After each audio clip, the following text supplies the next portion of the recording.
White text over video of past events. Logo, Cultural Access Collaborative. Professional Development Series presents Lead Shareout 2024. At left, presentation slides. All content will be voiced. At top right, mini video of presenting speaker. Below, an ASL interpreter signs. Hi, everybody. Hello. Welcome. So glad to have you here. My name is Zhen Heinemann, and I'm a steering committee member with the Cultural Access Collaborative. And this is our lead conference share out for 2024. And I use they, them pronouns, and I am a white person with a non-apparent disability, gray, black hair with bangs, clear glasses, a gray HRC equality equal sign shirt, and big black headphones. And I have a colorful background behind me because my room is very brightly decorated. For those of you not familiar with the Cultural Access Collab, our mission is to empower Illinois' cultural spaces to become more accessible to visitors with disabilities. And there are 4 primary pillars central to our work. They include free professional development workshops, like this one that we are at today, an accessible equipment loan program, which you are all welcome to check out and rent for free from, an accessible event calendar, and our growing statewide network. So if you haven't yet, please sign up to be part of our listserv and take great advantage of what we offer. And also, if you haven't, feel free to click the link in the chat to make a small donation in your support of our programming. I'm going to turn it over to Jesse. Hi, everybody. My name is Jesse Swanson. I'm also a steering committee member with the Collab. I use he, him pronouns. I'm a white man in my 30s with blue eyes, and I'm wearing glasses. Also wanted to just call out that accessibility is a priority for us. So our program today includes real-time captioning provided by efficiency reporting services, as well as interpretation, ASL interpretation provided by Faith Interpreting. If you'd like to view the captions on a separate browser, you can do so by using the stream text link included in the chat. We encourage you to submit questions for our presenters using the chat function. And if you have any issues with accessibility, please reach out to our support team via the chat function as well. In case you find the chat pop-ups bothersome, you can turn them off. You can turn off the show chat previews by clicking the caret next to the chat button at the bottom of your Zoom screen right here. Great. And so for the uninitiated, the Leadership Exchange for Arts and Disability is an annual conference hosted by the John F. Kennedy Center for the Performing Arts. Its goal is to bring together cultural administrators from a wide range of organizations each year to share best practices, new ideas, and make art and culture more accessible for people with disabilities. LEAD is intended as a meeting place for administrators, artists, and anyone passionate about access and advocacy to come together, learn from each other, and bring new ideas and best practice back to their communities. We are so thrilled to bring together such a fabulous group of panelists who attended the LEAD conference this year to share their insights, their takeaways, and their reflections, and some general questions for the group, and also take some questions from you all. A photo of the 23 Illinois Conference attendees seated outside on a patio. Conference website, accesslead.org. Thanks, Jesse. This is Zhen. So I'm going to tell you a little bit about who LEAD is for. And if you're on this call, you might be one of them. So LEAD is for anybody who works in a cultural space that wants to increase their accessibility knowledge. LEAD has a bunch of first-timers. There's plenty of people there who come into it with, almost no knowledge, and it's a big learning experience for them. And then there's a lot of people there who have been doing it for 20 years and are amazing professionals in the field. And cultural spaces can be defined really widely. It can be a dance, theater, music venue. It could be a zoo. It could be a community center. It could be a historical society, museum, outdoor festivals. There's such a wide range of different kind of cultural spaces and cultural presenters that come to LEAD. It's a great place for anyone to come and find community I kind of like to think of it as like the cultural accessibility Burning Man. Folks come back, if you've ever heard of Burning Man, folks come back year after year and find a home in Lead, and it's a magical experience where everyone is really trying to, do their best at cultural accessibility and think through how to be better and better. And that feels really lovely and encouraging, and a lot is taken away from it. So this year's program, you can find information about it at accesslead, ACCESSLEAD.org. And find some conference details there. Was in Seattle. It moves around. It's a movable, traveling conference. And there were many days. There was a Wednesday, Friday, and Saturday date of full conference, but there's also some deeper dives that happen Monday and Tuesday for educators or for people with specific knowledge field interests. So you can do those days as well, or just come to the general conference. And I will say it can be overwhelming. There are lots of different sessions that all happen concurrently, and you have to kind of pick and choose. But Lead is also a great space where they understand people's needs to move around, or sit on the floor, or stretch, or maybe get up and leave for a bio break, or for whatever reason you need to. And so if one session isn't working for you, it's fine, and it's very customary that you can leave the room and go try something else. And next year's conference is going to be August 18th through 22nd, 2025. And it's going to be right next door-ish in Cleveland, Ohio. That's right, everybody. We will see you in Cleveland, Ohio. So now we're going to hand over this program to our guests. And they represent many different types of organizations here in Chicago and beyond. They're going to tell us some of their impressions and takeaways from their Lead experience. And first, we're going to hand it over to Michaela McParlan.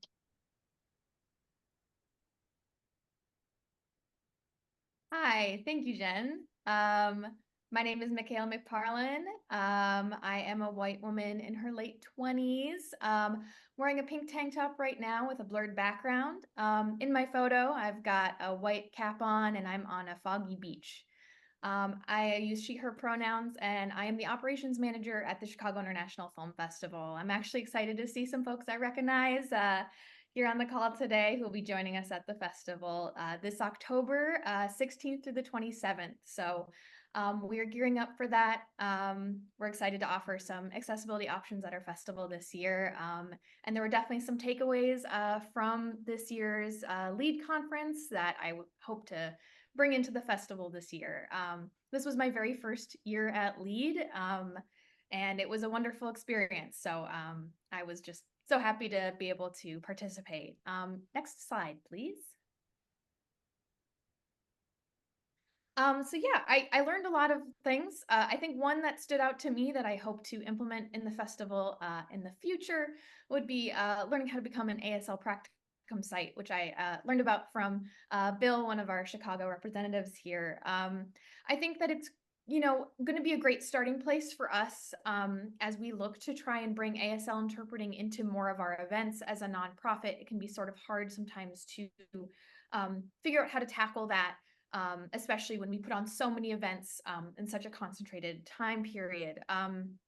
So, hoping to start with that and kind of work into bringing ASL into more spaces from there. And then, one thing that got me really excited that I'd never considered before would be the audio playbills.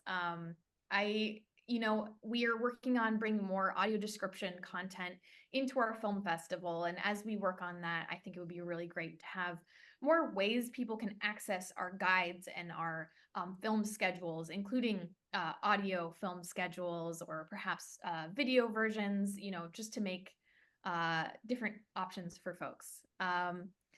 So next slide, please. Cool.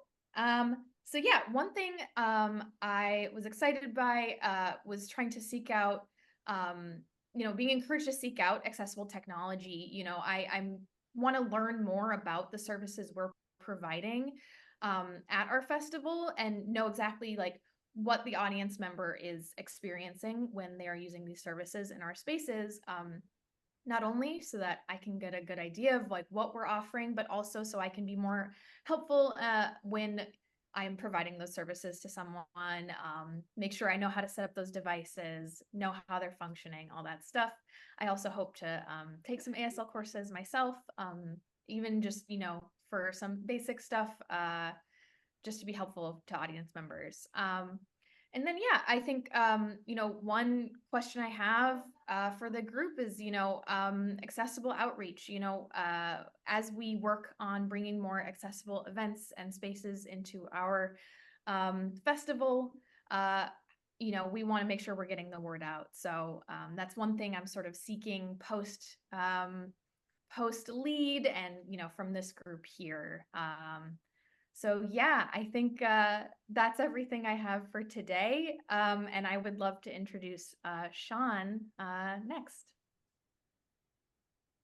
Thank you so much, Michaela.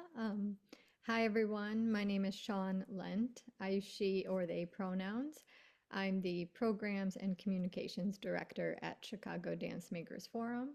I'm also a dance educator with certification from Rhythm Works Integrative Dance. The image here I have on the slide is a headshot of an individual, myself, with brunette shoulder-length hair in a dark gray suit, smiling in front of a brick wall.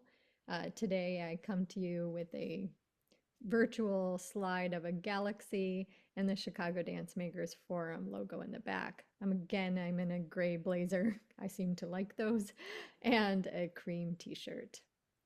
Like Michaela, this was my first year at LEAD. I actually hadn't heard of it before the Illinois Arts Council was posting about the opportunity. So I'm thankful to them for that support and for getting the word out. I'll be sure to look at the Cleveland opportunity for sure. I had a great time. Chicago Dance Makers Forum. I guess the best description would be a dance service organization, but we do a lot of things, so that is probably an incomplete description there. Happy to chat about accessibility practices for dance in particular, and especially for services on a budget. Yeah, and my email is shawn@chicagodancemakers.org. Next slide, please. One awesome thing I learned, that was the question to be answered, and there was so much to choose from. But one thing that stood out as I reviewed my notes was that what we offer, our programming itself, creates the disabling condition. That really stood out. I highlighted it a few times in my notes. And then a prime example was at our recent event. We were in a big gym because it was a great flooring for dance. It was free, great partnerships, had sight lines because of bleachers, was fully wheelchair accessible. We had options for multi or all gender restrooms. A lot of the things we were looking at in terms of capacity. The only problem was a horrible echo. So that disabling condition made it a problem for everyone in this space, especially those with disabilities. But that echo itself was the disabling condition. And that related to that, disability is normal. It can progress with age or suddenly. So those things were just some of the notes that stood out to me. The second question is one thing that made me think or reevaluate what we're doing. For me, it was one thing that kind of stood out was thinking through the experience of someone who's using a screen reader for our social media content. I had been previously to the conference putting the image description in the caption and embedded, right? But then thinking through, of course, those using a screen reader would be having to go through those things twice. And that logical thing just hadn't occurred to me. And we ask the artist to supply that language, and sometimes they get very long. So just the thing about keeping it to 125 characters, just to really think through the experience of using screen readers. So I appreciated that logistical information. One thing I'm excited to try is just adding something to the opening remarks. One of the speakers spoke to, something at the very top to just make sure that everybody was taking in for the information before they started. So they just said, everyone who can hear me, raise your hand, just to make sure. So you'd probably want to tweak that language to be more like, is everybody taking in what's being said, or to work on that language a little bit, but the intention of not starting the program until you're making sure that the information is being received. So that was important for me. And then the last was one question I have. And they talked about, behavior that is unexpected, right? Versus harmful behavior. And then we're always trying to prevent harm with others in the space. So where do you draw that line between the two? I'm not sure if that's coming across well, but how do you support and prevent harm at the same time? A complex question that we're striving with, and I will leave it there. And I will pass it off to Danielle. Thanks, everyone.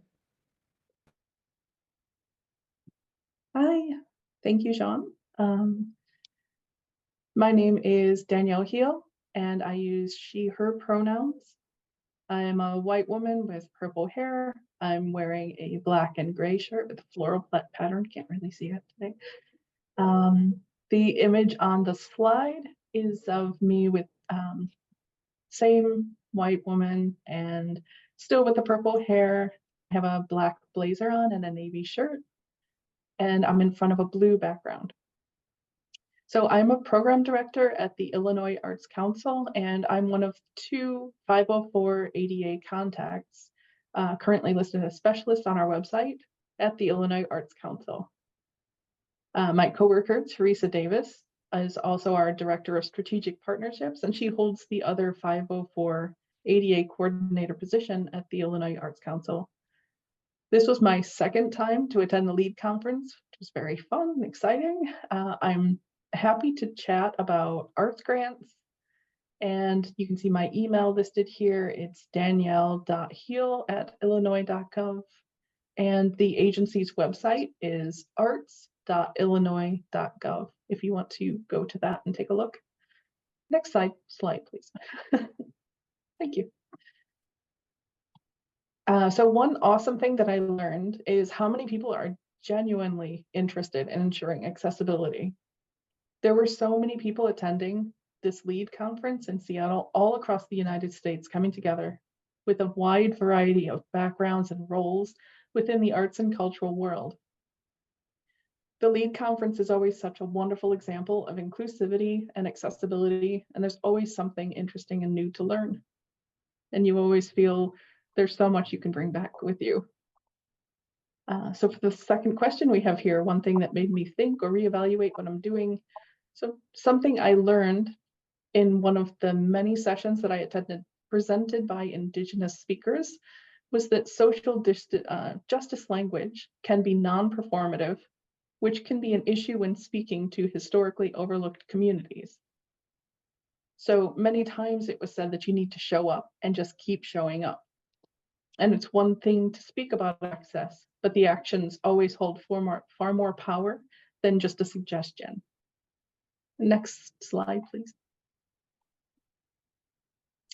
So one thing I'm really excited to try is the, or start actually, is the ADA Coordinator Training Certification Program. And this certifies participants who complete quality training that provides the knowledge base and tools necessary to be effective in the role of an ADA coordinator. So that is going to be really important in my role at the Arts Council. So I'll be able to then hopefully give more access for arts grants in the future when they come. And then also the final thing here is one quote that stood out to me from the LEAD conference. And that was the validity of process over the rigidity of policy, and not to forget the human element. And working at a government agency, it's really easy to get lost in the policies and become really removed from the human element of a process. So this was really important to me, coming back with this and just feeling like I really need to make sure that accessibility is more than what we're currently looking at it as, an attempt to bring further human element into it. So that is all that I have for this presentation today, and I'll pass it off to Natalie. Natalie speaks with no audio. And I was still muted. I said, awesome, thank you so much. My name is Natalie Webb, she, her. I am a white woman in my early 30s with long brown hair, and my background is currently blurred, but it is a pale blue, which is more or less exactly how I look in the photo of myself that's on this slide, shoulders up view. I am the audio description coordinator with Mind's Eye Radio in Belleville, Illinois. Mind's Eye, if you're unfamiliar, started as a radio information service, and we still read everything under the sun for our broadcast, but we also have a adaptive athletics program and of course our audio description program. And I'm always happy to chat about audio description. This was my second year attending the LEAD conference. And you can get in touch with me at mindseyeRadio.org. Next slide. Thank you so much. There you go. You are already on it. So one awesome thing I learned about at LEAD this year was RFID tags. And those are essentially your tap to enter hotel key cards. If you have perhaps a transit pass, that might be a way that you're most familiar with them. And it's interesting, I think, to put this on here because it's not something I feel is particularly relevant to us in the current projects that we're working on, but I think it really serves to highlight how beneficial LEAD is for connecting with other people who are doing the work that we're doing in accessibility and what technology they're using, what's the most current thing, how can we approach problems in a different way. And that ability, as Zhen mentioned, to like come back and share this with other people. You know, it's not right for us right now, but perhaps another venue that we work with could use this tech in something they're doing. And we can say, hey, we heard about this thing and this seems like it might be a great solution for the problem you're encountering. And it also just that really came up as a side conversation in a completely unrelated session. So just that connection and to know that you're not alone in your work is also such an impactful thing that happens at LEAD. For our second question, one thing that made me think or reevaluate what I'm doing was a lab that I attended, an access lab that I attended on tactiles, which is something we do often in our work as you know, supporting elements for our audio description. And it was just a totally different experience. You know, we were given a tactile, not having seen the artwork that it pertained to, not being given any context. And that was just not something that I had ever done. It was really terrible. And if, you know, I think important for people to remember how that context really changes things if you're perhaps putting these on a cart to make them more readily available to patrons, but then you're removing all of the kind of supporting elements that go with it. You're really rendering them very ineffective for people when it's supposed to be a very positive thing. And I am so guilty of, I'm not an expert in tactiles. Ours are very simple, glue gun, cardstock, you know, but just thinking that less is really more. And I know that I often try and put too much in. There are so many cool elements on the things that we're describing that I want to include. And that's just, you just can't. It ends up being a jumble and again, very ineffective. So less is definitely more. It's an art, not a science. Get feedback, change things, try again, and don't be discouraged. The other thing, and really this came from the next session and what I'm most excited to try, was a session on 3D printing and that tactiles are for everyone. And that was a session delivered by Clover Nook Center for the Blind in Cincinnati. We just can't say enough good things about them if you're not familiar with them.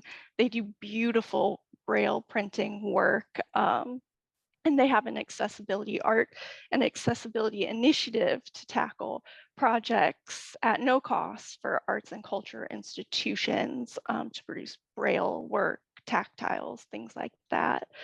But when I entered their session, they had some 3D printed objects on the tables, and with no instruction to do so, I just immediately went in for it because on the table that I was sitting down at, they had a little crab stock teapot that I had just described a very similar piece for the St. Louis Art Museum here in St. Louis on a described tour. And I was like, they knew I was coming, you know. I just wanted to touch it and get up close and personal with it. And I'm excited, you know.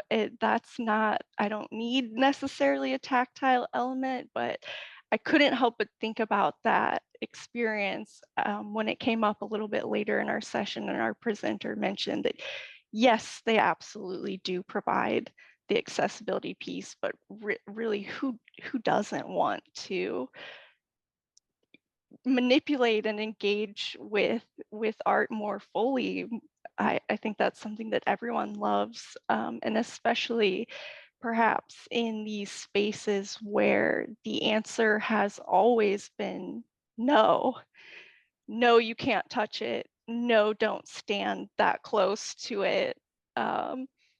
You know, that's such an exciting opportunity, and I think you'd be very surprised by how much everyone wants to take advantage of those chances if they're provided.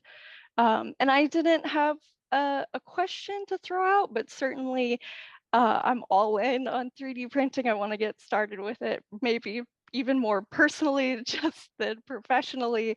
If you have any resources or hot tips, if you've been doing that work already, please let me know.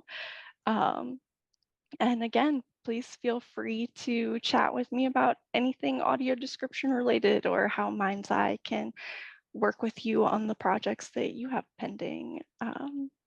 And that is all from me today. I will turn it over to Daria, and she will, have something great for you guys. Thanks. Hello, everyone. My name is Daria Smith.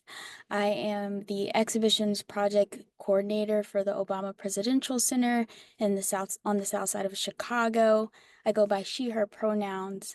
I am a Black woman in her late 20s with a small afro, brown-rimmed computer glasses, wearing a red collared shirt and a patterned neck scarf. In the image on the slide, I am wearing starburst-like earrings and a yellow blazer in front of trees. I like a lot of color, so. I was previously a graphic designer for museums, so that's where the color comes from. But right now I have been working with the Obama Presidential Center and focusing on inclusive design for exhibits. This was my first year at LEAD, and I learned so much, and it was a very opportune time to learn about it because we were just kind of in the beginning stages of all of the work for accessibility and inclusive design for the exhibit. So very excited to share what I learned. Next slide. So everyone had you know, kind of the same sentiment as I did when attending Lead. There was so much to learn, a lot of networking. It was really inspiring to have so many different organizations come together and kind of support each other in this journey. But one thing that I learned was very, very specific was that typically we know there are 5 senses: touch, hear, sight, smell, and taste. But I found out there are actually 8, and those other 3 are very interesting and actually gave me a new perspective on how to view bodily functions and stuff. The first one was vestibular sense, which is on balance. The second one was proprioception, which is self-movement and force. And then the third one was interoception, which is how you feel what's going inside your body. So being able to feel that you're hungry or that you need to use the bathroom. And so that was just very enlightening. I learned that in the anti-ableist training work session that was actually a day before the full conference convening started. So it was very, very enlightening, and I'm curious of how that will kind of be incorporated and come into the work that I'm doing for the center. One thing that made me kind of reevaluate my work as well, it was a quote from a inclusive design architecture session, lightning talk. And the quote says, "There is a significant difference between all are welcome here and this was created with you in mind." And that was by Dr. Crystal Jones. And that was very eye-opening in the sense that there is a lot of access, right? But that doesn't necessarily provide the sense of belonging and emotions that inclusion does. And so those kind of go hand in hand. When you're thinking about accessibility, you're also thinking about inclusion. And also bringing in people from the very beginning and having their thoughts, their input incorporated really gives the end goal, the ultimate product or experience, saying, yes, this was actually created by and for and with you in mind. So I think that was very eye-opening. We don't want to do all are welcome here. We want to go with this was created with you in mind. Next slide, please. So I am also very excited to try to think about how we can create safe spaces and opportunities for liberatory dialogue. And I learned that liberatory dialogue is having a place for conversation that might delve into a topic of conflict and disagreement, but you're able to kind of still hold this safe space and central kind of social justice principles that allow you to have productive conversation. And this is very important for the work that we're doing, as we are a presidential library, but we are kind of a civic laboratory of sorts and really hoping to inspire and connect future leaders of the world. And so by doing that, you have to be able to provide not only a safe space, but the kind of frameworks to allow people to talk about their differences, but also find common ground. So I thought that was a very, very interesting session and takeaway that I learned from that. While I didn't have any questions, I would be happy to have any additional resources on audio descriptions and tactiles and braille. That's kind of the meat of what I'm getting into right now. And so we'll love to have any connections that way. My LinkedIn was on my profile picture slide at the beginning, so happy to connect. And with that, I will pass it back to Zhen. Thank you, Daria. Thank you to all of our presenters. Now is the chance. I'm not getting my, sorry, this is Zhen. Not sure if you're getting my video, but it is on. We're going to pass it to you all. We want to hear from you. And so I am going to check out the Q&A doc, and you can feel free to continue to submit your questions. Thank you. We can take them in if there are questions for any of the presenters who just presented. If they're a question for us, the collab, feel free to drop those into the Q&A doc or into the chat now, or to come off mute in a second and give us your question out loud.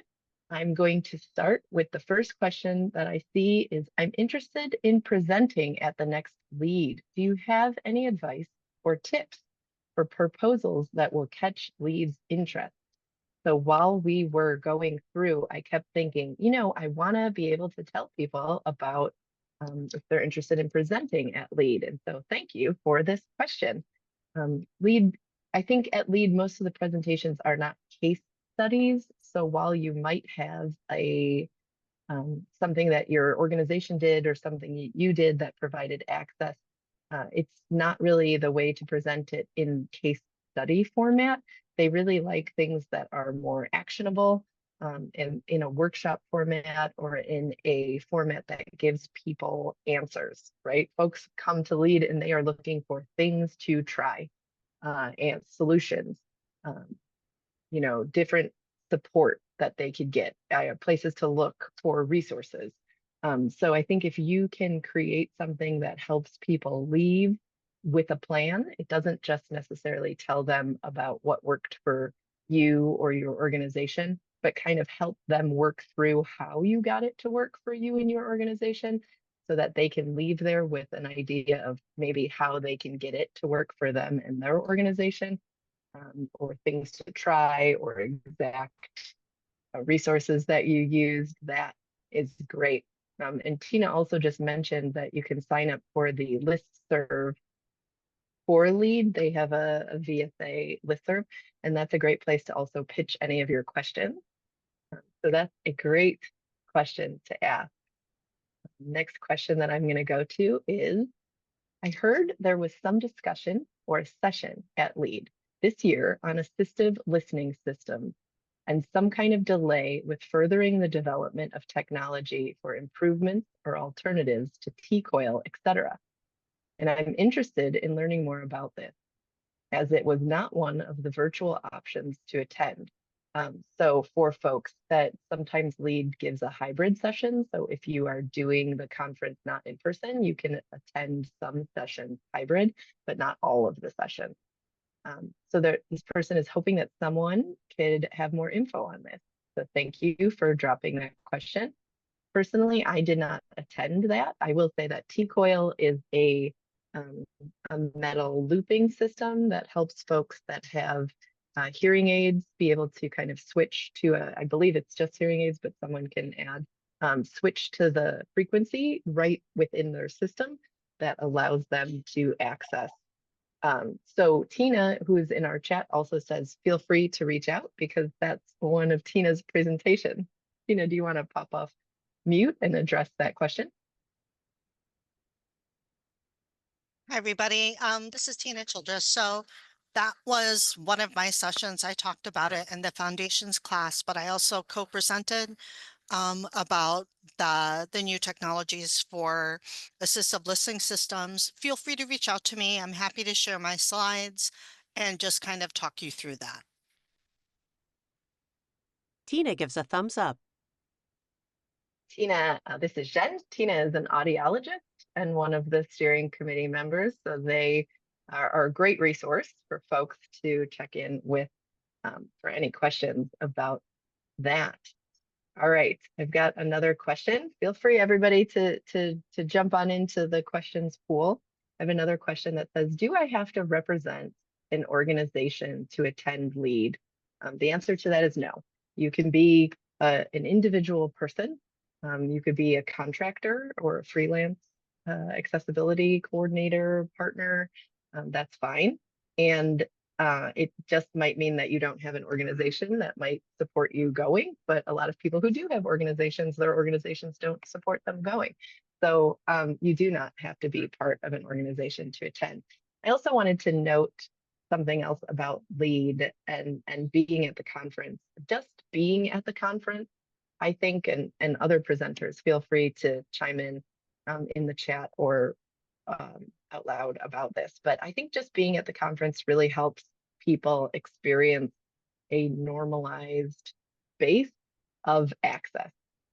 I heard from a number of people over the years that I've been there. I've presented 3 years at LEAD, and I've been there for 3 years. I had some presenting partners on this call, but being at LEAD really helps you immerse yourself in the experience of being in a fully belonging space for access. So similar to what Daria was talking about the difference between, sure, you're welcome to come, versus we planned this space for you to be here regardless of your accessibility needs.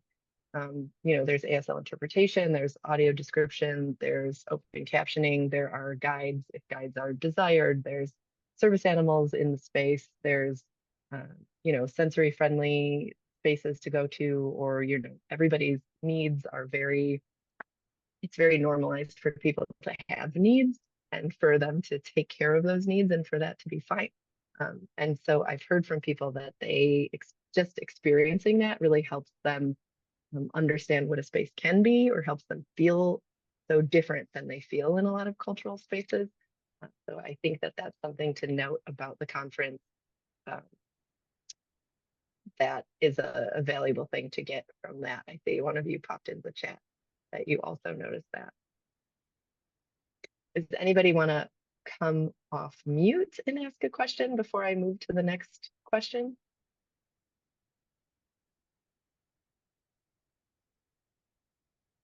Okay, so we have a question of what networking opportunities are there? Well, I will say that Lauren, who's our co-chair now, helped or organized a Illinois group that got to meet up and do a chat with each other, and it was big and strong. And there's a photo of it in the beginning of this presentation where there's a group of people, it must be 30 deep people, sitting outside a cafe, all smiling at the camera and with some arms up in the air and in an excited fashion. And that was the Illinois meetup. Some of the folks who presented today were at that Illinois meetup. And so that was a really great opportunity for us to network as Illinois folks and come together and see the kind of strength that we have here.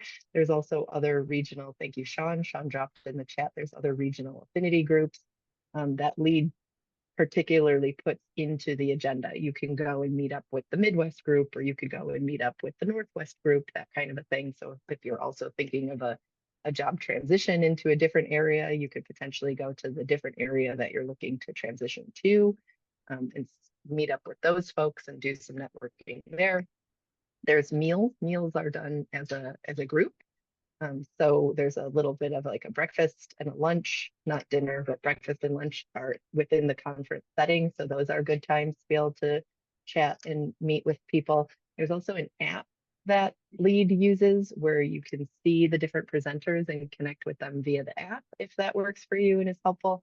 And then of course, folks give their names and are normally very willing to chat after their presentations or when you see them around. But it's also a great opportunity to then find folks on LinkedIn and places like that to follow up and say, hey, I saw your presentation at LEAD.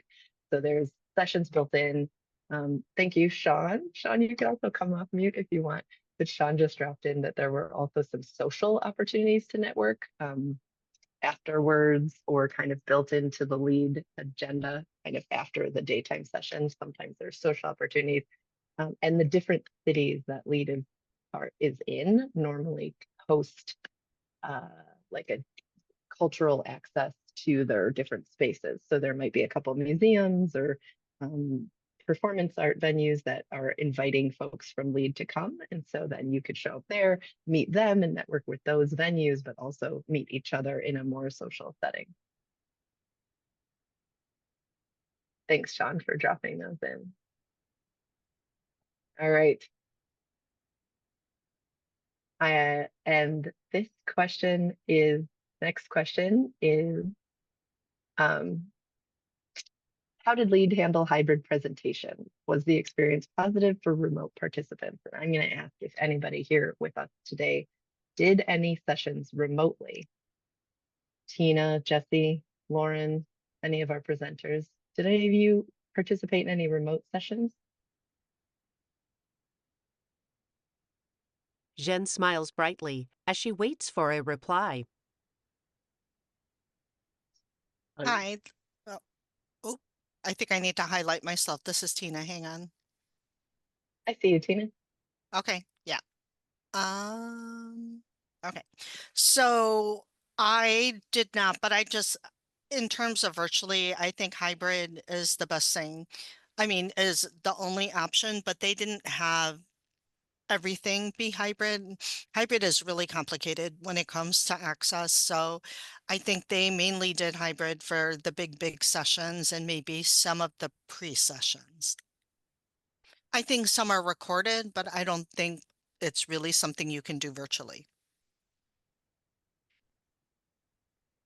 Thanks, Tina. This is Jesse. Hi. This is Jesse speaking. Sorry. I would just echo Tina. I think 80% of the value of lead is truly being able to be there in the room with individuals, and to take part in a lot of the organic sort of networking opportunities. I will say, and I won't speak too much to this, but I had heard third hand from one of my colleagues that unfortunately the experience of being remote in a hotel room and having to participate virtually in the majority of the conference was less than ideal, and I can certainly understand why that would be the case, as hybrid is a challenge for all of us.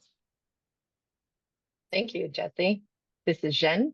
I will note that from what I heard from folks that they didn't love the hybrid experience. And I think the hybrid experience is something that if someone has a more try this is really working, here, let me help you learn how to do a better hybrid experience, I think that could be a great thing for lead. I do think that that's something that a lot of people are still struggling with their cultural institutions, is how to make better hybrid content, where the virtual doesn't really take a backseat to the live, and the live experience is great and the virtual is 20% great.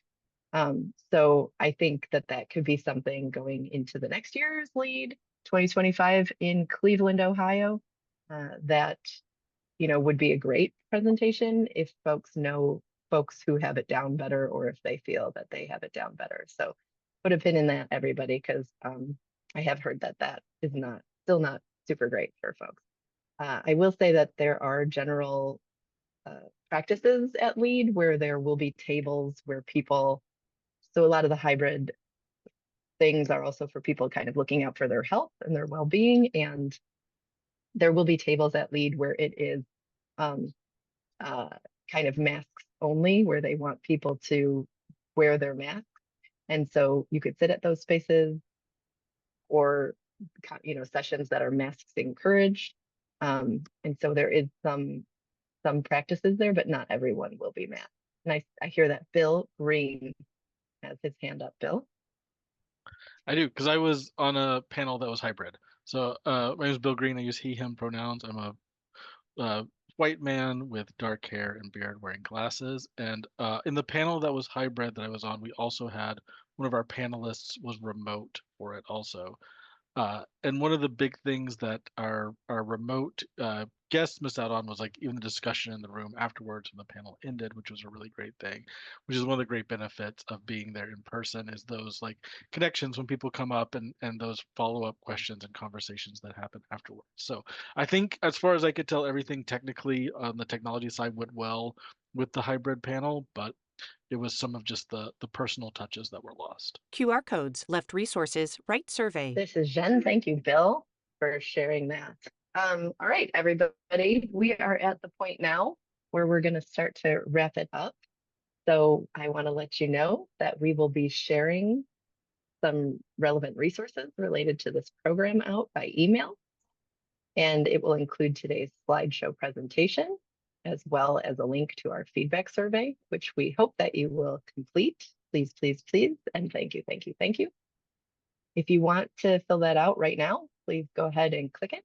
We're dropping the survey link into the chat.